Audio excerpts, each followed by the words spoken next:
Olwaleero bazzukulu ba Kisolo abeddira engonge bakuŋŋaanidde ku butaka bwabwe ebweza mu ssaza ly'e Busujju okulamaga ate n'okumanyagana ng'abagonge.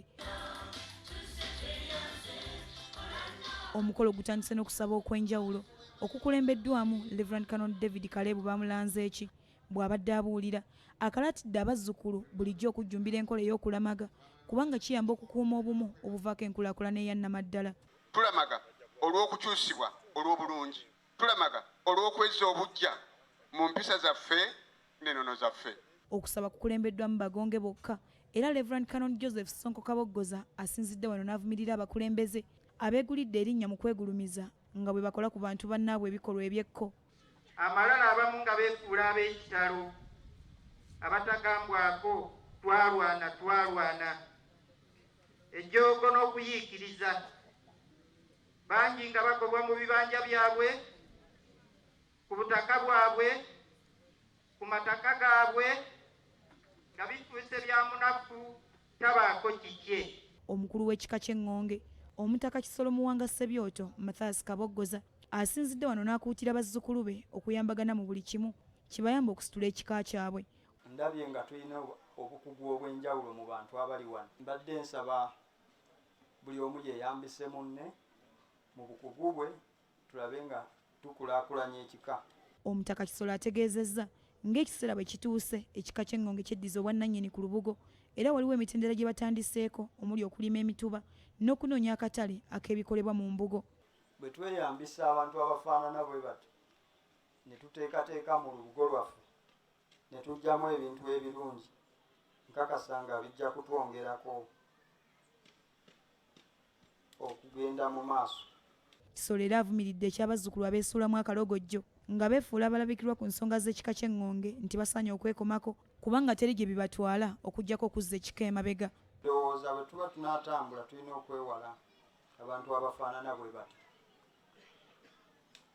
abakeera nga baaloose. Ndowooza banaatera n'okuloota nti bafuuse bakabaka.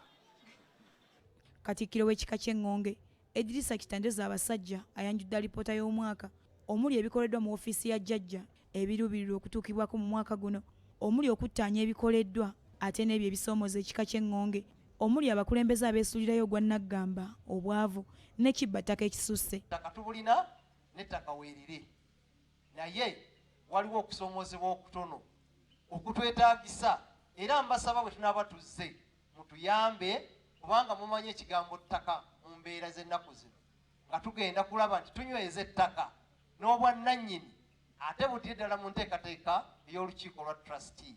Omutaka Kidimbo Dr. Grace Kizito Bakyayita nga yakiikiridde omukubiriza w'olukiiko lw'abataka avumiridde ekyabazzukulu abatafaayo kulambula butaka bwa bika byabwe nti kino kyandibaviirako okubula. Asabye abagongo okujjumbira ebyobukulembeze kubanga kino kyava dda okuva ku Katikkiro wa Kabaka Kintu. Lwaki temubeera mu bifo bya ku mwanjo? Ekyo mukikolerere ate era mukirage mukitambulireko ebbanga lyonna. Ab'engonge awo we tubalaba tubasuubira. Weewaawo ebika bingi mu Buganda naye eby'oku mwanjo bisigale nga bya ku mwanjo mwe muli engonge.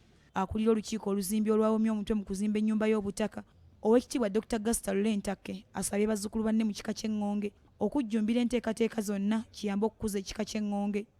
Wano basonze ensimbi ezinayambako okumaliriza omulimu gw'ennyumba y'ekika.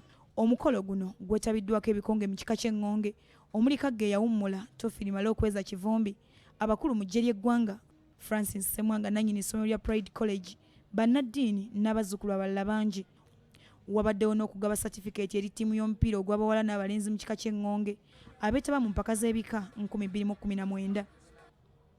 Fatuma Nakiwala Kivumbi, BBS Telefayina ageesigika.